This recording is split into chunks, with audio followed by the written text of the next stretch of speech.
I'm going to be showing you how you can figure out your color scheme mid-solve without memorizing all the possible positions, which is monotonous and may not even be as helpful, and you can figure out that mid-solve. So there are only 3 things you have to memorize. The first thing is memorize 2 pairs of opposites. So I'm going to say memorize, I guess, red, orange, blue, green, let's say.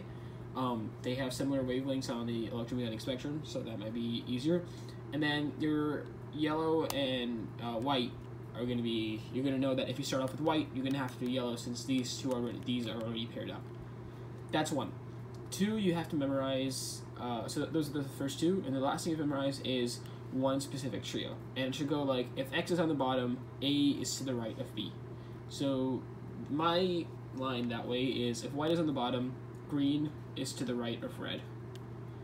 Okay, so there are many ways you can go about your solve, and for 6x6 you should be able to start on any orientation. So the first set of cases is when you start off by solving your cross colors. Okay, just gonna scramble this. Okay, so I have yellow and I have green. So the first thing you do is just start off with an arbitrary color. Oops.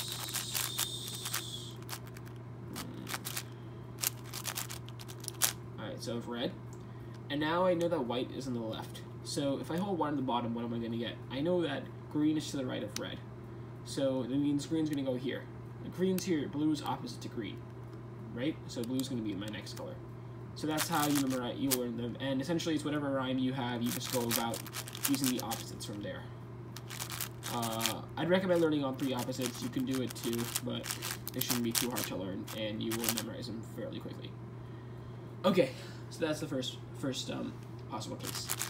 The other possible case is if you start off with a set of colors that are not your cross color. So I'm just going to scramble the cube up and just solve a pair of colors that are not my cross color. Hold up.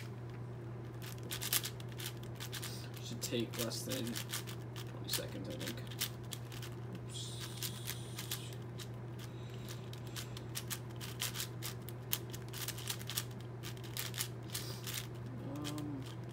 Sorry about that.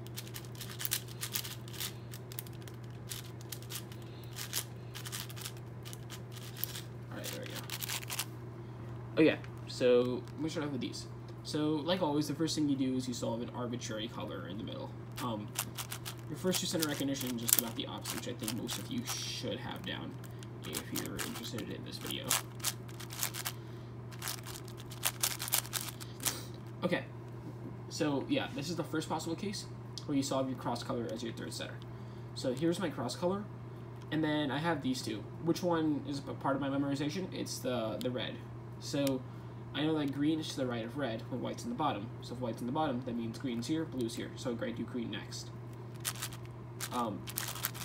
The next possible case is if you do the opposite of your cross color first. So I'm going to pull up yellow. If you're color neutral, you probably already do this in some way or form in 3x3. So it might be different from my way. Okay, so here's yellow. Now, essentially what you do, I just remember that if you do opposite cross, then you go on opposite for the first color. So if I do opposite here, then I have opposite here. So if I know green is to the right of red, then I do the opposite of that, which is blue. So if I do opposite yellow, I do opposite, which is blue. And then it would be like that. The last possible case is if your 3rd color is something to do with your first 2. There's something to do with your cross color, so it's the other color. So let's say do blue.